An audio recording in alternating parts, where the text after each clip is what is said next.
Today we are going to be painting this dude, the Incredible Hulk from Marvel Crisis Protocol. Hey guys, I'm Zoltan from PHLANSMINIATURE, welcome back to the channel. This mini is just perfect to practice green skin, but you could use the same method to paint your big orc war boss as well, or something similar.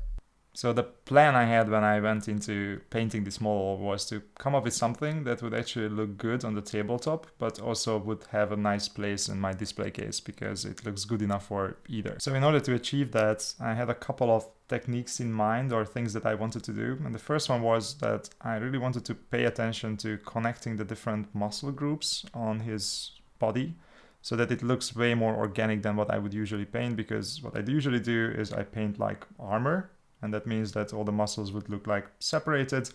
I really wanted to avoid that. The other thing is that I wanted to have a focus point on the mini. So instead of highlighting the whole thing, I wanted to make sure that the eye of the viewer is actually drawn to a specific location, which in his case would be the upper torso and the face.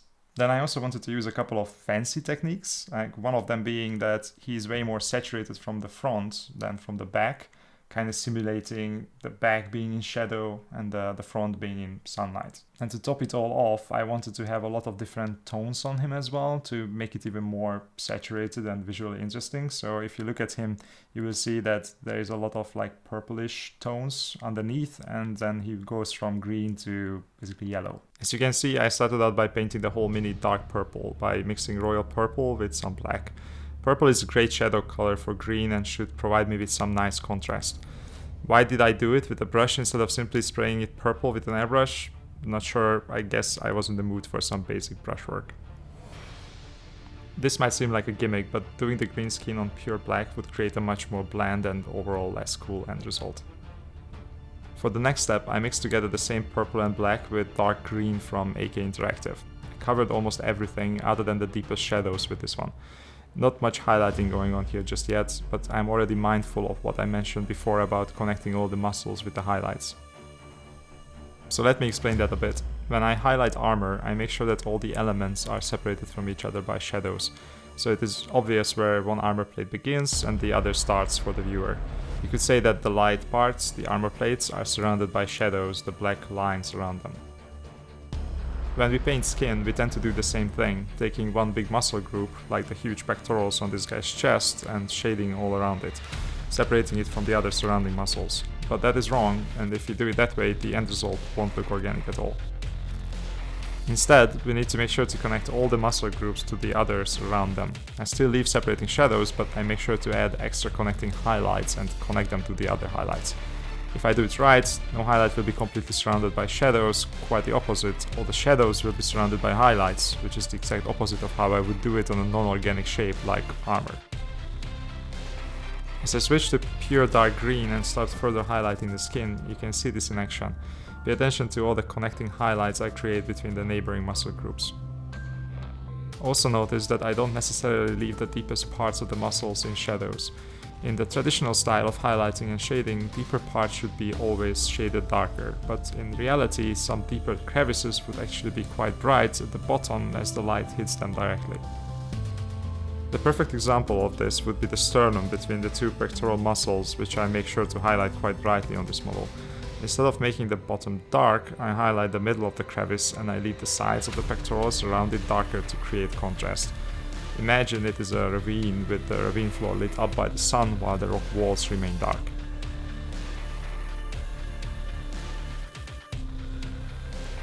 The next color I used was Gunship Green, but I used it only on the back of the model and the parts in shadows. This is a much more desaturated color than the dark green I used on the front. The idea was that I wanted the front of the model nice and saturated, especially the focus point, which I decided should be the left side of the torso and face.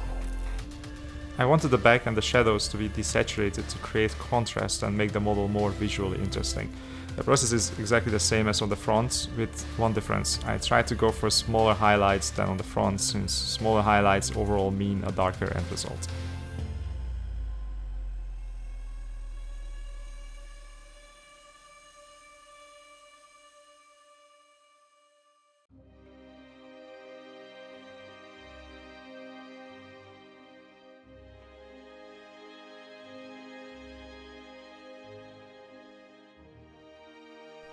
From this point on, I kept adding more highlights with brighter but still saturated colors on the front, using the same technique and making sure to still connect all the muscle groups, although on smaller and smaller surfaces.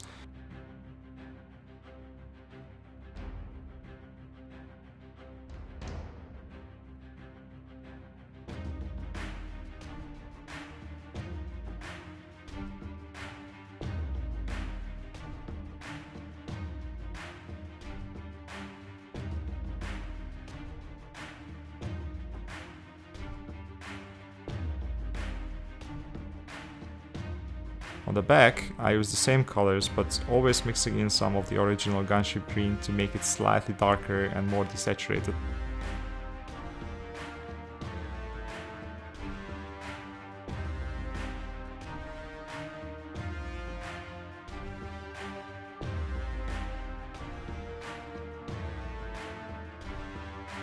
Once I reached pure deep green on the front of the model, it was time to strengthen the shadows a bit and add more tones onto the Mini.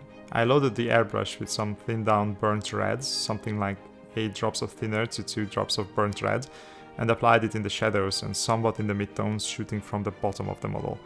I took my time and let it build up gradually, layer by layer. Once I was satisfied, I switched to a mix of that original royal purple and black from the beginning and added a bit of dark Prussian blue to make the shadows even deeper.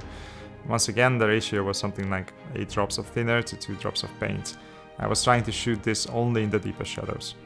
When I was done, the Mini looked way more interesting due to the extra tones, but I overdid it a bit with the red and obscured more of the green than I wanted. I always forget that paint tends to get darker as it dries, and I should always stop before I think it's perfect. No big problem though, I simply went back a bit with the deep green and fixed it up a bit. After this step, it was quite a straightforward process to keep highlighting on a smaller and smaller surface until I reached frog green.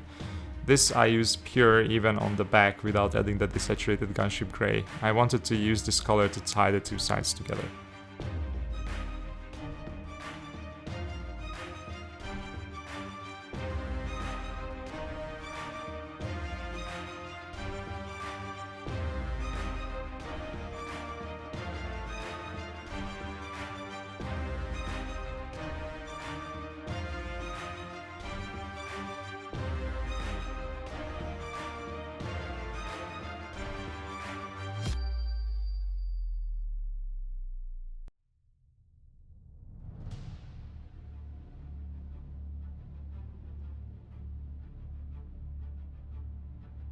With the highest highlight being the same color both on the front and the back, the end result should look like it's still the same model, but the back is more in shadow and the front is facing the light.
Finally, I added a bit of ice yellow into the mix and added the final highlight only in the focus point of the model on the upper left chest and face. I also highlighted some of the veins and reinforced the shadows under them with a bit of purple and blue glaze.